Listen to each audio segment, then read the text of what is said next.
It was a bright Saturday morning when Jamal stepped out of his modest home in the suburban neighborhood of Willowbrook. The sun filtered gently through the tall oak trees lining the street, casting dappled shadows along the sidewalks. Dressed in a clean navy blue hoodie and jeans, he carried a small backpack slung over one shoulder and held his keys loosely in hand.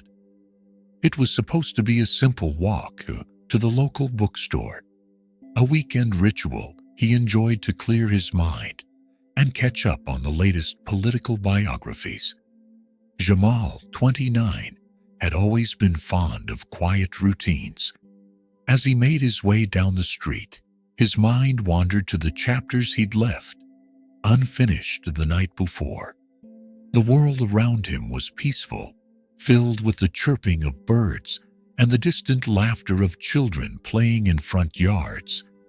But in the blink of an eye, that calm shattered. A black and white police cruiser rolled slowly alongside the curb. The windows were tinted, but he could see the silhouettes of the officers inside. The vehicle came to a halt with a soft squeak of brakes.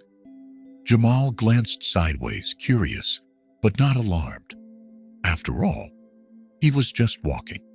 The passenger side window buzzed down. "Excuse me, sir," came a firm voice. "Can we speak with you for a moment?" Jamal stopped and turned toward the car, eyebrows raised slightly. "Sure," he said evenly. Two officers stepped out. One was middle-aged with a hard jawline and mirrored sunglasses. The other was younger, with a clipboard in hand and a nervous demeanor. They approached him slowly, like he was a deer that might dart away.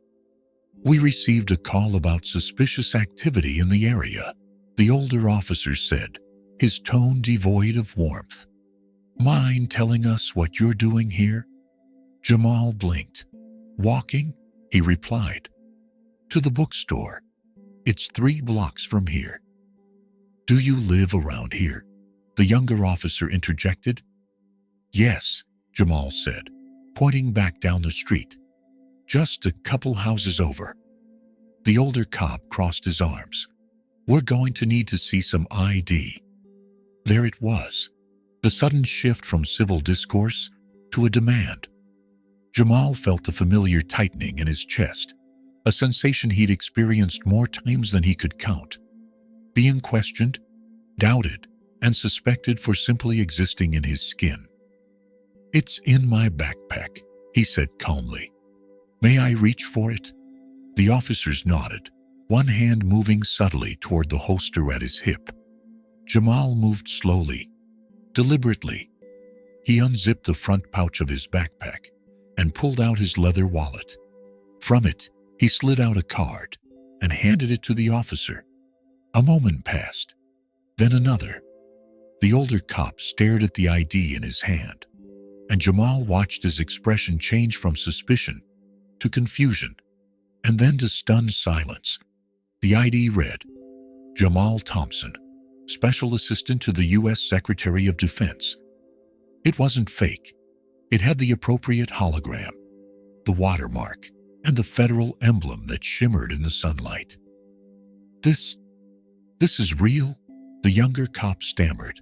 "Yes," Jamal said, his voice steady but edged with restrained irritation.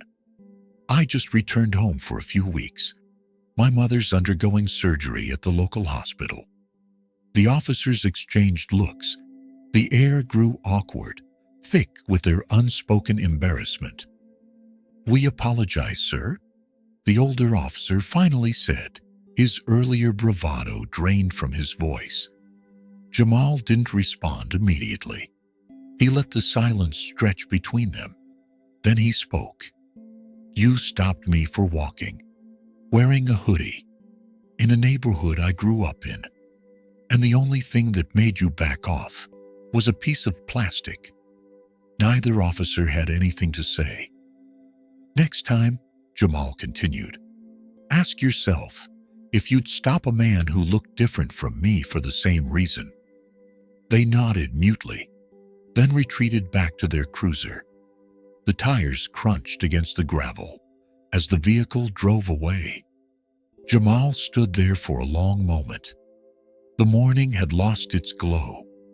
The birds still chirped. Children still laughed in the distance, but the weight in his chest had grown heavier.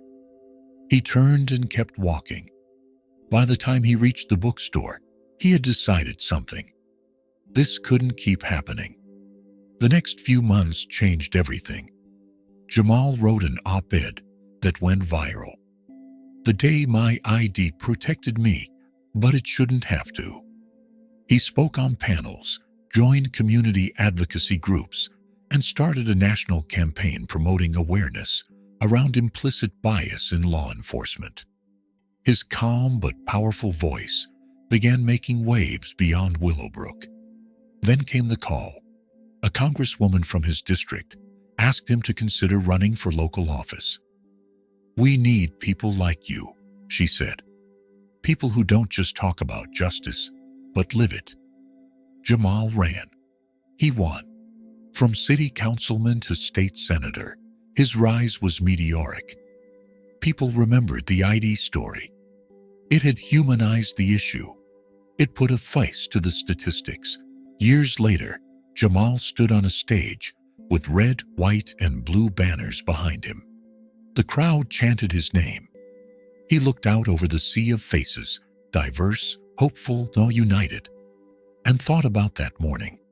The officers, the ID, the assumptions. Now he carried a different ID, one that read, President of the United States. He took the oath with a calm hand and a fiery heart. Because what had started as a moment of humiliation had become a movement, and what had once been used to justify suspicion had been transformed into a symbol of change. Jamal smiled.